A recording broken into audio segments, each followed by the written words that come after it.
हमारे साथ हैं श्री राम, तो किस बात की चिंता।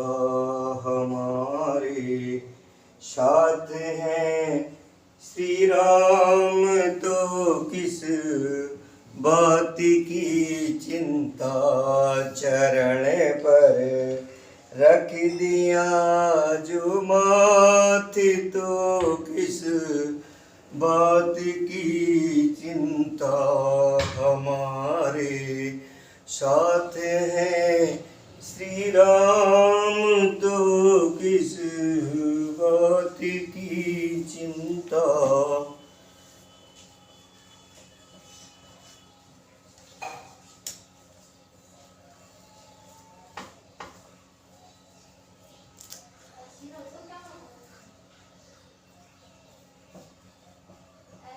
बहुत ही सुंदर रामायण,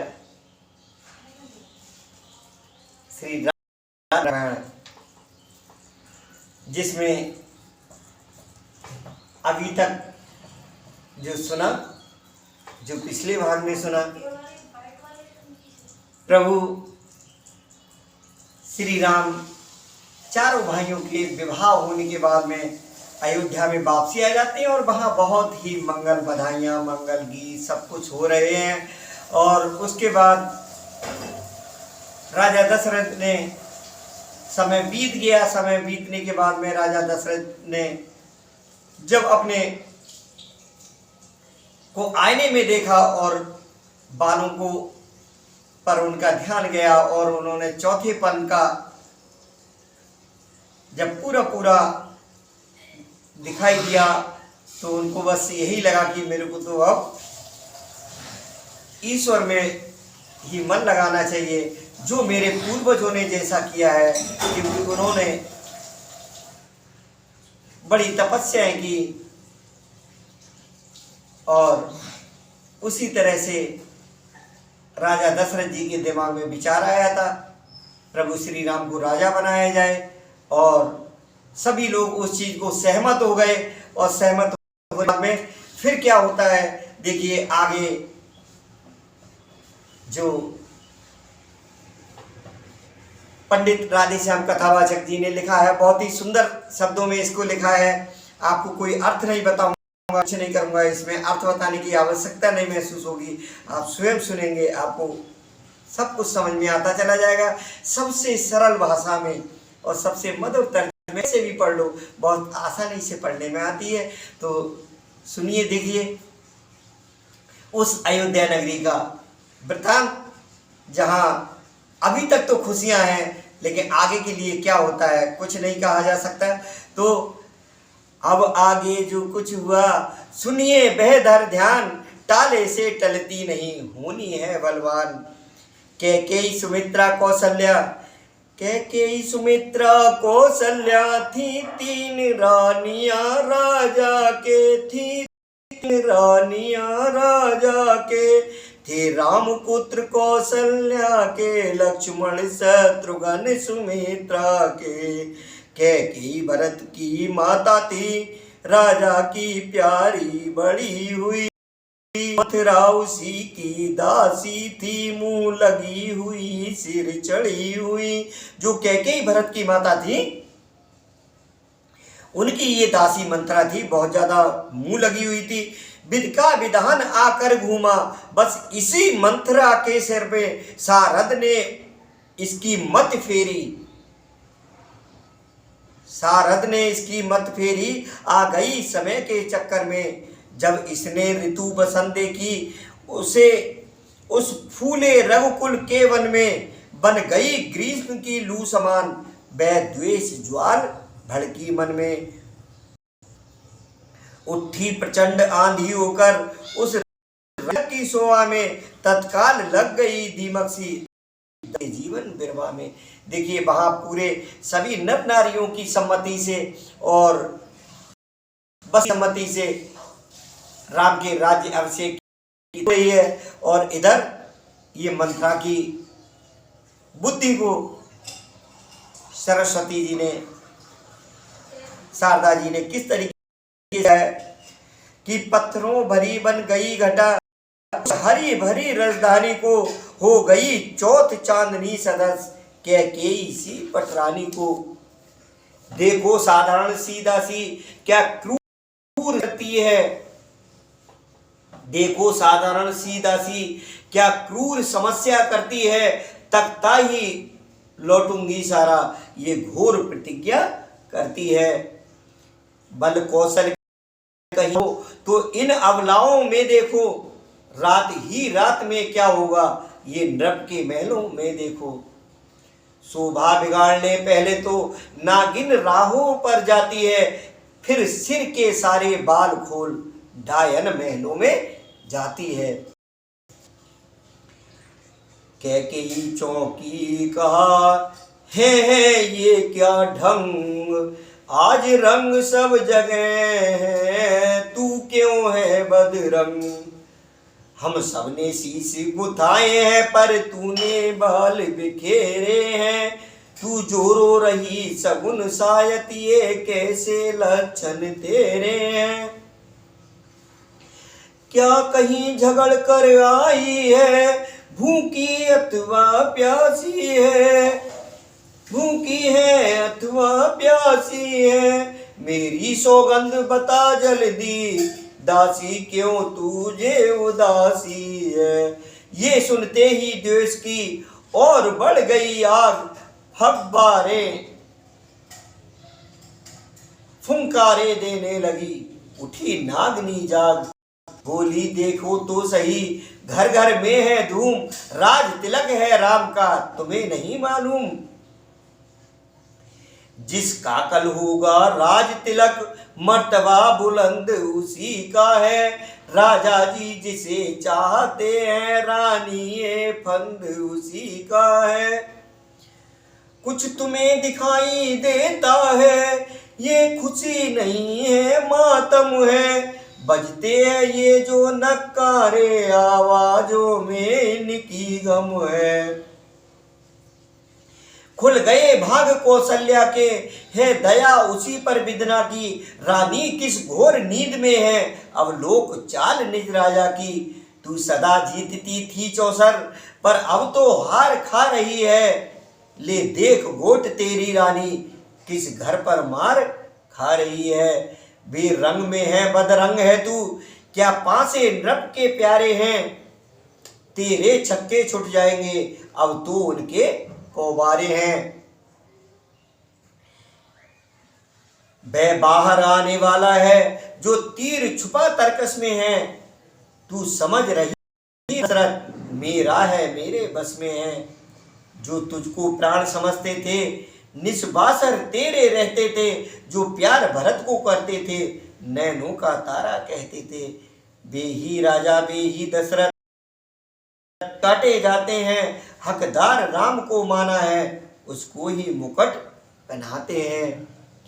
जबी मंथरा के सुने ये विष भरे विचार, कैकेयी संभली उठी फिर बोली धिक्कार। चल निकल यहां से चांडालिन, किसने तेरी मत मारी है, जो स्वच्छ रुई की ढेरी को बनकर आई चिंगारी है। ये कौन कह रहा है? कैकेयी उसके लिए अपनी दासी को धिक्कार कर रही है। अब के जो ऐसे वचन कहे तो मुंह तेरा नुचवा दूंगी, युवराज राम होगा जिस क्षण, तुमको मैं मुंह मांगा दूंगी। तू मुख्य अनुचरी है मेरी, इस कारण पुरस्कार ये ले, कल है त्योहार दासी उपहार हार ये ले। इस प्रकार देने लगी कैकेयी जब हार, दासी पीछे हट गई कहने लगी पुकार।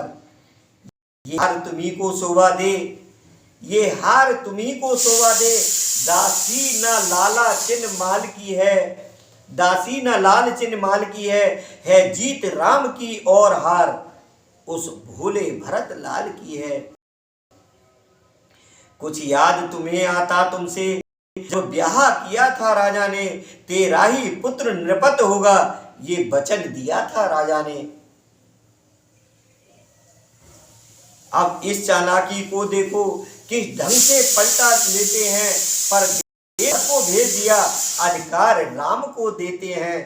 बलिहारी ऐसी उत्सव की जो देश देश में नेवते हो एक पुत्र को राज तिलक बेटे मामा जी के हों। रानी ने फिर भी कहा, ओ दुष्टा हो मौन, राजपाट की बात में तू होती है कौन। मुझको समान है राम भरत, एक ही पेड़ की शाखें के दो पर हैं, यही दोनों मेरी दो आंखें हैं। यदि भरत राम सा प्यारा है तो राम भरत सा प्यारा है, गोदी का भरत दुलारा है तो राम नयन का तारा है। दासी बोली, नहीं तुम समझी मेरी पीर, नेकी करते हो बदी, फूट गई तकदीर।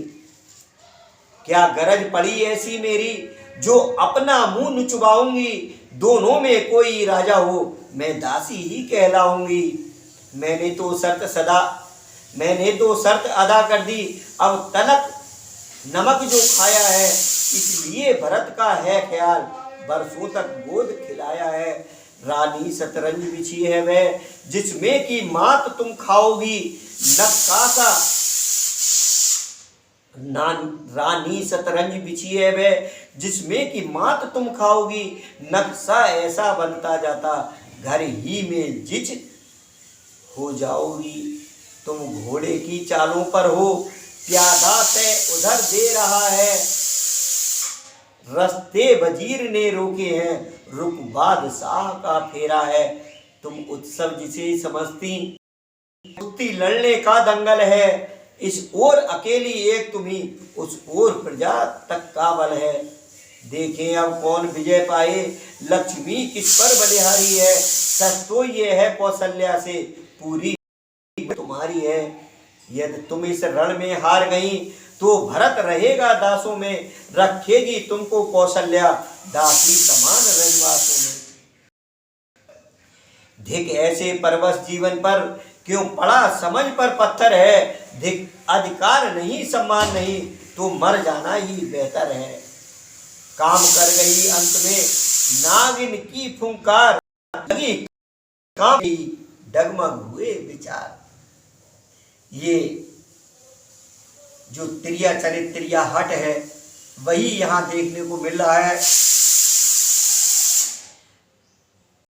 मंथरा ने कैकेयी की बुद्धि को किस तरह से फेरा है, इसी तरह से घरों के बारे बाट हो जाते हैं। कभी भी हमें जब प्यारा बनकर के दिखा रहा हो तो उस समय उसके प्यार को, उसकी करतूत को पहले बारीकी से समझना चाहिए, इसके पीछे इसका क्या अभिप्राय है, वरना ऐसे ही घर के बारह बाट होते हैं जैसा यहाँ होने जा रहा है। तो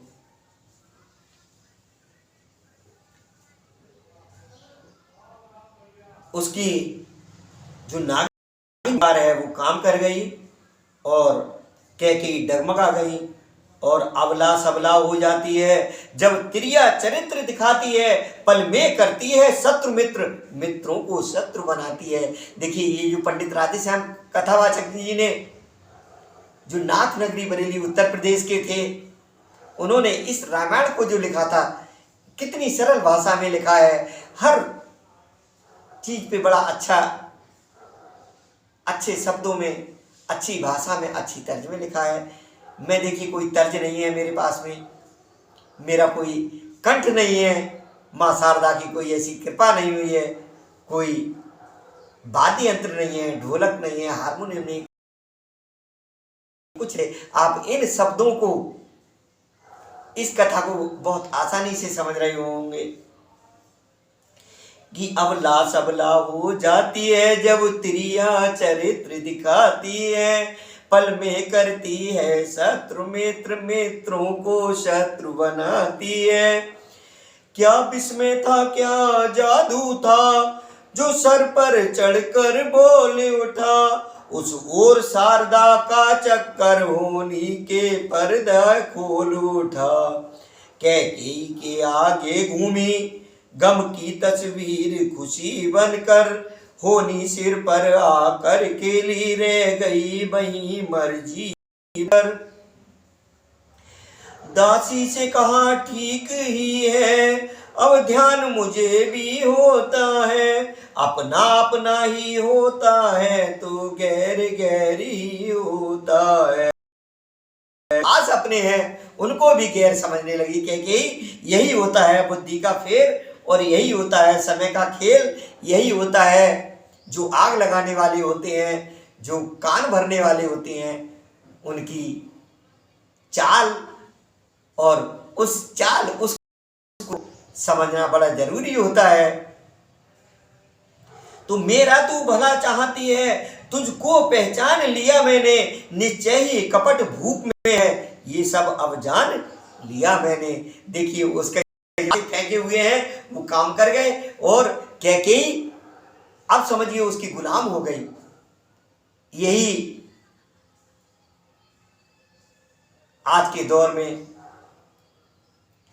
सभी घरों में ऐसा होता है कि जब कोई बाहरी व्यक्ति या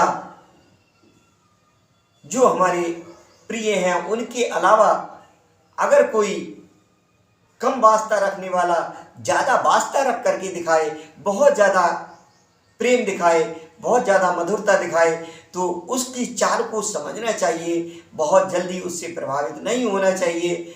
और जहाँ उसकी बातों को ज़्यादा समझना शुरू कर दिया, बस वहीं घर के 12 वाट हो जाते हैं, दूरियां बढ़ जाती हैं, अपने अपनों से अलग हो जाते हैं। तो इसी चीज़ पर देखिए पूरा ये इंसान अपनों से दूर होने लगता है और गैरों को अपनाने लगता है। इससे हमको यही शिक्षा मिलती है। तो अब जब दासी की बातों में कैकेयी आ गई है, कैकेयी अब देखिए किस तरीके से उसको अपनों से भी ज़्यादा अपना मानने लगी है। ये आगे के प्रसंग में मैं बीच में कोई इस तरीके से अब व्याख्यान नहीं दूंगा, आप केवल सुनते रहिए। कि मेरा तू भला चाहती है, तुझको पहचान लिया मैंने, निश्चय ही कपट भूख में है, ये सब अब जान लिया मैंने। तू बुद्धिमती है, तू बुद्धिमती है, बूढ़ी है, तू ही अब मार्ग दिखा मुझको, हो भरत लाल का राज तिलक, वह सरल उपाय बता मुझको। पलटा खाया समय ने, पलट गई तकदीर, दोनों ऐसी मिल गई, हुई सरकरा छीर। क्षण भर में बोली फिर दासी, अपनी जे पर किंचित हंसकर, अवसर पर जाल डाल देना, उड़ने न पाए पक्षी फंसकर। होगा ये याद तुम्हें रानी, दो बर राजा पर थाती हैं, ये घर का युद्ध जीतने को बस वही तीर दो काफी हैं। आज ही खेलना है शिकार, रखो विषबाण बुझाकर तुम, मौके पर उन्हें चला देना, मृग की चौकड़ी भुलाकर तुम। नृप जब अंतापुर में आए, तिरछी कर भवे कमानों को, मांगना खूब चतुराई से। नृप जब अंतापुर में आए, तिरछी कर भवे कमानों को, पहले दिखलाओ त्रिया चरित्र, फिर मांगो उन वरदानों को। मांगना खूब चतुराई से, मांगना खूब चतुराई से, जो मांग सफलता पा जाए, उस समय मांगना जब राजा, सौगंध राम की खा जाए। ऐसी कुत्ती कमीनी उसकी बुद्धि हो गई थी। कहना दो वचन मांगती हूँ, राजा श्री भरत लाल जी हूँ, 14 वर्षों को रामचंद्र तपसी बनकर वनवासी हूँ। कुबरी ने की क्रूरता, कुबरी ने की क्रूर कृति, कह कह कपट कुपाठ, कर डाली वह कुटिलता, नवे ना उखट कुकाठ। रानी प्रसन्न होकर बोली, तेरी मत की बलिहारी है अब से भरत ऋणी तेरा, तू ही उसकी है। देखिए जो बुरा 12 बाट करने जा रहा है, वो कितना प्यारा लग रहा है इस समय कैकेयी को। दासी है, दासी की बातें कितनी प्यारी लग रही हैं। और इस समय उसके लिए जो राजा प्राणों से भी ज्यादा प्यार करते थे, जो राम अपनी मां कौशल्या से भी ज्यादा कैकेयी को स्नेह करते थे, वही माता कैसी कुमाता बनने जा रही है, और वो भी एक दासी के चक्कर में पड़कर। यही हाल होता है इंसान जब अपनों से हटकर पड़ोसियों अथवा दूर दराज के लोगों को राय लेने लगता है, उनकी बातों की, उनकी सहमति को स्वीकार करने लगता है। तो यही होता है, और घरों के 12 बाट ऐसे ही होते हैं जैसे ये रामायण में हमें देखने को मिल रहा है कि तो रानी प्रसन्न होकर बोले, तेरी मत हारी है अब से भरत ऋणी तेरा, तू ही उसकी महतारी है। मुझ सीधी ने ये समझा था, क्या राम भरत की जोड़ी है, दासी तुझ पर बारी जाऊं, दीवार कपट की तोड़ी है। कुंवड़ है नहीं बुद्धि गठरी, कुबरी है नहीं बुद्धि गठरी, कि तुझे प्रदान विधाता ने, सिर में न ठासी तो पीठ मध्य रख दी भगवान विधाता ने। मंथरा कदापि नहीं होगी कौशल्या की मनमानी, अब युवराज बनेगा भरतलाल, हट मैंने ये ही ठानी अब। क्या मजाल है अब राजा की, अधिकार भरत का चूर करे, पर एक बात मैं कहती हूँ, गर तू उसको मंजूर करे।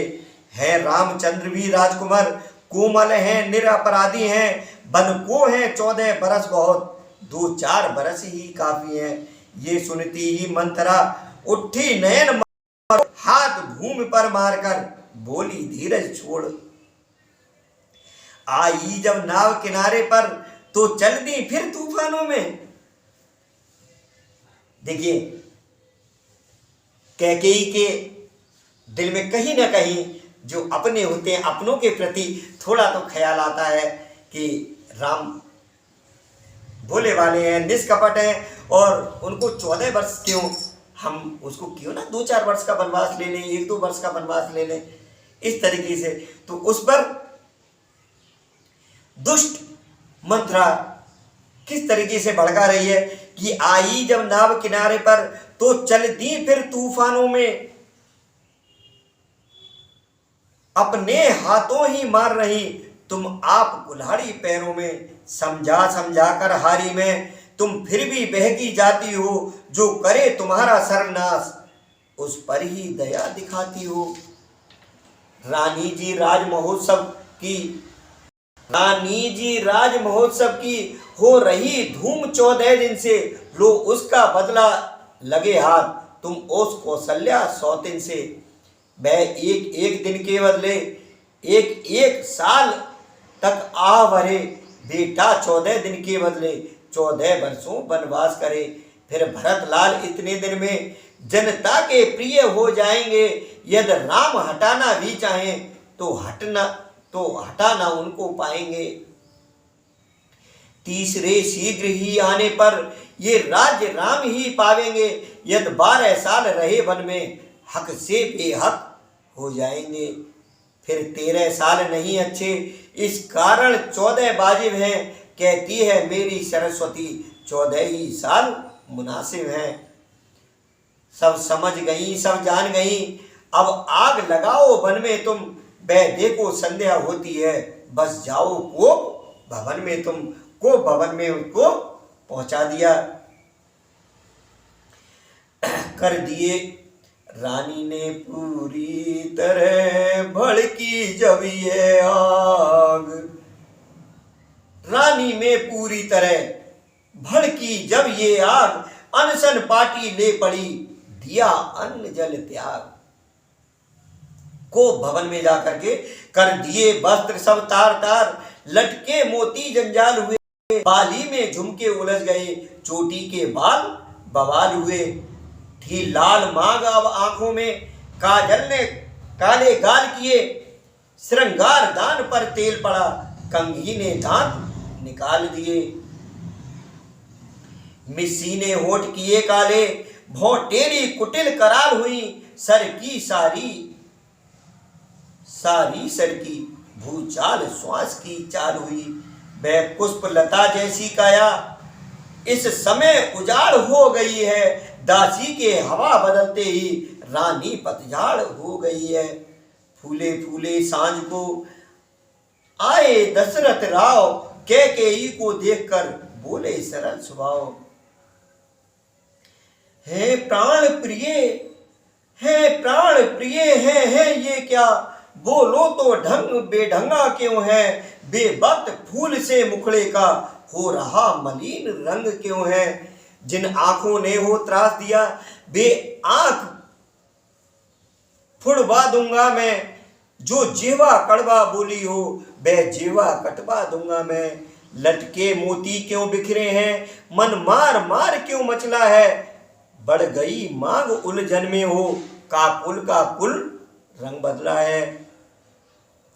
क्यों कोप भवन में बैठी हो, क्यों भारी तुमको पल पल है, जो तुम्हें प्राण से प्यारा है और उसका अभिषेक दिवस कल है। देखिए राजा दशरथ जी को भी ये पता है कि राम इनको प्राणों से प्यारे हैं, लेकिन समय को, जो समय की मार है, जो समय का बदलाव है, उसे कोई नहीं रोक सकता। तो जो कैकेयी राजा पर सबसे ज्यादा भरोसा करती थी और राजा भी उसको प्राणों से ज्यादा प्यार करते थे, सब रानियों से ज्यादा प्यार कैकेयी को करते थे, तो वो कैकेयी समय की मारी हुई, बुद्धि की मारी हुई कुबुद्धि कैकेयी क्या कह रही है इस समय कि मैं कौन तुम्हारी होती हूं, क्यों मुझे सताने आए हो, मन में रखते हो स्वार्थ भाव, प्रत्यक्ष मनाने आए हो। इस जग में कौन हुआ किसका, सब मुंह देखे की चाहत है वही तुम्हारी प्राण प्रिया, जिससे पूरी अपनायत है। तुम कहते हो मांगो रानी, वह जान मांग पर मिटती है, बिन मांगे मोती मिलते हैं, मांगे से भीख न मिलती है। अच्छा जो मांग शीश पर है, देख ये मांग क्या देती है, बिखरे बालों को मांग सदा हाथों से बदवा देती है। उत्तर में नृप ने कहा, धन्य तुम्हारा ज्ञान, तुम अपनी ही मांग का करती हो अपमान। सन्मान मांग का रानी जो, पूछो अपनी इन पटियों से, प्रियतम की प्रिया इसी से हो, भरती हो इसी मोतियों से। ऐसे वैसे से मत मांगो, मांगो उससे जो पूरा हो, जो सदा मांग का प्रेमी हो, जो सदा बात का सच्चा हो। अच्छा ये कविता जाने दो, बतलाओ तो क्यों रूठी हो, तुम तो फूलों सी इस समय क्या हुआ रोती हो। महाराज की बात सुन उठ बैठी बेपीर, भौं पर बल आ गए और संभाले तीर। बोली तुम मेरे स्वामी हो, मेरा मन रखने वाले हो, रघुवंशी हो सतवादी हो, प्रण पालन करने वाले हो। राजेंद्र धर्म है पुरुषों का, जो कहते हैं सो करते हैं, प्रणवीर वही कहलाते हैं, जो प्रजा पर अपने मरते हैं। चाहे मित्र शत्रु, चाहे संसार पलट जाए, सिर कट जाए तो कट जाए, पर वचन नहीं जाने पाए। क्या ध्यान में है तुम पर हैं मेरे दो दो वरदान प्रभु, बै ही मेरे धन मुझको दो, बनते हो यद धनवान प्रभु। राजा बोले बस यही, इस पर ही ये स्वांग, इतनी लंबी भूमिका और जरा सी मांग। दो बर तो कोई चीज नहीं, जितने भी जी चाहे ले लो, मैंने सीखी है नहीं नहीं, जो भी मन को भाई ले लो। गरजे तो अति बरसे न बूंद, ये सब धोखा मेघों में है, जो कहा किया जो दिया दिया, बस एक बात मर्दों में है। रानी बोली व्यर्थ है ये सब है नकली जोश, हो जाते हैं समय पर बड़े बड़े खामोश। कुछ क्रोध नहीं, अपमान नहीं, करती हूँ मैं उपहास नहीं। सच तो ये है मुझको अब पुरुषों का है विश्वास नहीं। चिकनी चुपड़ी बातें कहकर मुझ अवला को मत बहकाओ। सच्चे गर हो हे रघुवंशी, सौगंध राम की खा जाओ। राजा बोले किस लिए बड़ा रही हो रार, तुम्ही कहो मेरा रहा झूठ कभी व्यवहार। रानी बोली ठीक है ये शपथ महान, अब मुझको विश्वास है आऊंगी वरदान। लो सुनो प्राणपत प्राणनाथ, मैं थाती आज मांगती हूँ। कौशल्या नंदन के बदले निज सुत को राज मांगती हूँ। ऋण जो कि दूसरा है मेरा, सो सुन लो कंपित मत होना। क्षत्रिय नरेश कहलाते हो तो सत्य से विचलित मत होना। राजा जो राम हो रहा है वह राजा नहीं उदासी हो। कल ही से 14 वर्षों को तपसी बनकर वनवासी हो। प्राणेश प्यार सच्चा हो तो प्यारी के सम्मुख मुख खोलो। प्रणवीर अगर कहलाते हो तो बोलो एव मस्त बोलो। ओह शब्द ये थे नहीं, थे जहरीले बाण, किए जिन्होंने नृपति के क्षण में व्याकुल प्राण। उन सीधे साधे राजा का मस्तक घूमा इन बातों से। भर को आंखें बंद हुई, सिर थामा दोनों हाथों से। मूर्छित होने को थे लेकिन सत बल ने बल तत्काल किया। पृथ्वी पर गिरने वाले थे धीरज ने किंतु संभाल लिया। सोचा ये फल है कर्मों का, अवला से अनुचित नहीं हुआ। ये ही विचार कर रघुवंशी आसन से विचलित नहीं हुआ। नारी जब प्रकृति रूपणी है नाना प्रपंच कर सकती है, पर जागृत आत्मा के मन में भ्रम तिमिर नहीं भर सकती है। आधे क्षण तक मौन रहे, बोले दशरथ राव, रानी तेरे सामने कहता हूँ सद्भाव। सब पुत्र पिता को है समान, तू भी ये बात जानती है मुझे एक से राम भरत, वे त्रिभुवन नायक साथी है। पहला जो वर मांगा तूने वे नहीं हुआ है भार मुझे। मिल जाए राज भरती को उत्साह सहित स्वीकार मुझे। पर राम बनों में बाच करे फिर वह भी 14 वर्षों को। इसमें क्या तूने सोचा है मैं समझ न पाया वेदों को।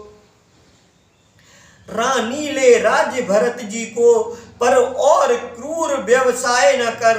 है राम गौ सा दया पात्र उस पर इतना अन्याय न कर।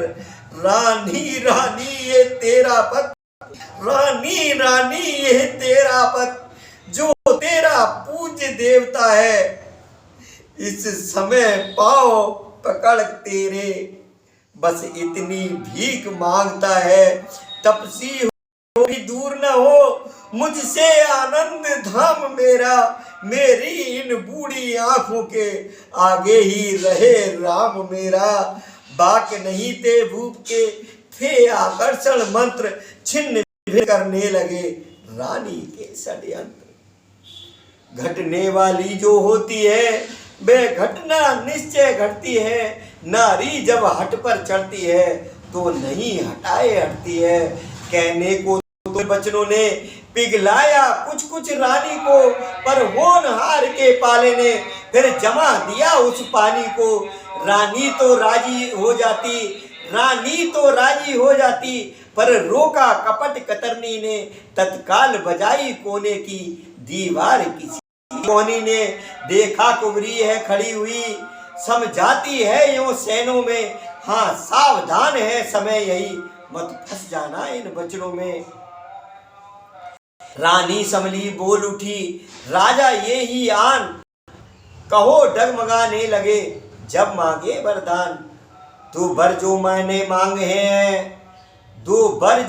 मांगे हैं अब उनको बदल नहीं। पड़ गई रेख जब पत्थर में धोने से निकल नहीं सकती।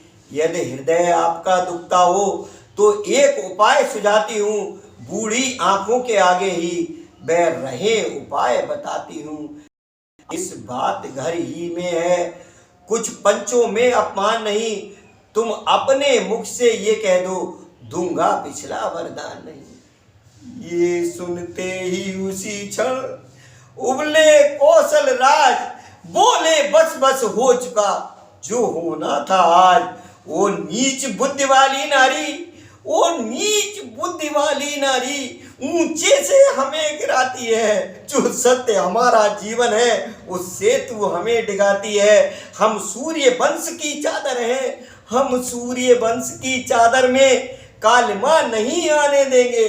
सुनती है सर्वस्व देंगे हम, पर वचन नहीं जाने देंगे। क्या उलझन है वरदान न दे तो धर्म हमारा जाता है, उस राम बन जाता है तो प्राण सिधारा जाता है। बस अब कर्तव्य तराजू में दशरथ का जीवन तुलता है, उस ओर धर्म का बाट धरा, इस ओर प्राण सौदा है। बेटे का प्यार दूर हो जा, दशरथ इस समय धर्म पर है। ओ मोह पलायन हो तुरंत, मेरा उत्थान है। ममता गर्क हो जा दिल में, दिल ठंडा हो जा पहलू में। ओ बूढ़ी आंखों की आशा, जा तू भी सो जा पहलू में। रानी रानी रानी क्या कहती है, मेरा तो प्राण धर्म पर है। मैं क्या तू क्या संताने क्या, सब कुछ बलिदान धर्म पर है। रानी बोली सत्य का है जब ये आवेश, तो हाँ कहने के समय देरी क्यों थे। सत्यवादी था नृप हरिश्चंद्र, जिसने सत्य तजा न संकट में, जिसकी सच्चाई का चिराग जगमगा रहा है मरघट में। दूसरे महाराजा शिवी थे, जो नहीं सोचते हैं अपना, रक्षा पर एक कबूतर की खुद मांस तोलते हैं अपना। तीसरे हुए श्री युद्ध दधीच, जो सुयस दान का लेते हैं, जब आकर इंद्र मांगता है हड्डी अपनी दे देते हैं। मैं तुमसे हरिश्चंद्र जैसा मरघट का बास न मांग रही, मैं तुमसे शिव दधीच जैसा हड्डी या मांस न मांग रही। मैं मांग रही अपना कर्जा, जो देना तुमको वाजिब है। तुम हरिश्चंद्र के कुल में हो तो दे दो, यही मुनासिब है। राजा बोले बंद कर अब ये वार्तालाप, उत्तेजित के हृदय में और ना भर उत्ताप। मेरा कुछ नहीं बिगड़ता है, तू जो मुझको ललकार रही। रानी तू अपने पांव में है, आप कुल्हाड़ी मार रही। तू आज नहीं है आपे में, जिस दिन आपे में आएगी, उस दिन अपनी ही करनी पर सिर धुन धुन कर पछताएगी। अच्छा जो होना है होगा, उसकी न मुझे चिंता है अब। मेरा तो आज सत्य पर ही जो कुछ है निर्भर है सब। रानी रानी आंचल पसार कर जा ले और दान भी ले, ले राज और वनवास भी ले, बर भी ले और प्राण भी ले। ये प्राण मेरे नहीं बचेंगे, तू प्राण भी मेरे ले। ये कहते कहते विकल हुए, आ गई निराशा आशा में। चक्कर आया गिर गए वहीं, हो गए अचेत अवस्था में। देखिए जब बुरी चीज है तो अच्छे न लगने लगती है, तो यही कैकेयी का है। जो बुरा उसके साथ हो रहा है वो उसको प्रिय लग रहा है, यही होता है। ज्यों ही सूर्योदय हुआ, हुए राजसी साज, द्वारे पर धौंसे बजे, तिलक दिवस है आज। सब है पर ये है तो क्या है, राजा है अब तक महलों में, टिमटिमा रहा है बाद रजनी का दीपक महलों में। तो ये कोप भवन का जो प्रसंग हमने पढ़ा है। अब जो अयोध्या के नर नारी हैं वो सुबह होने वाली है, और आगे क्या होता है इस प्रसंग का जो अगला भाग है जरूर सुनिएगा। बहुत ही भावुक प्रसंग होगा और सुनने में शायद आनंद आएगा।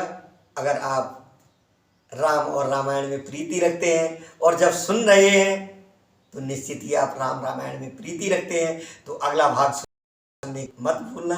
अभी यहीं विश्राम करते हैं। बोलिए सियावत रामचंद्र भगवान की जय, उमापति महादेव की जय।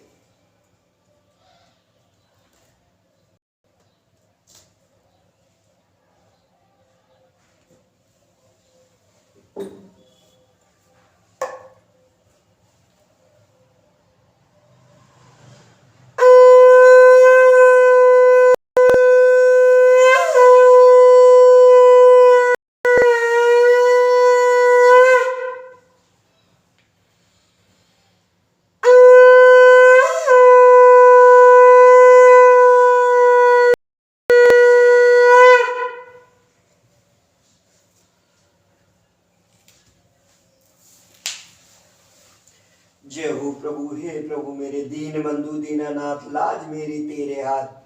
दीना बंधु दीनानाथ, लाज मेरी तेरे हाथ। परम गुरु जय जय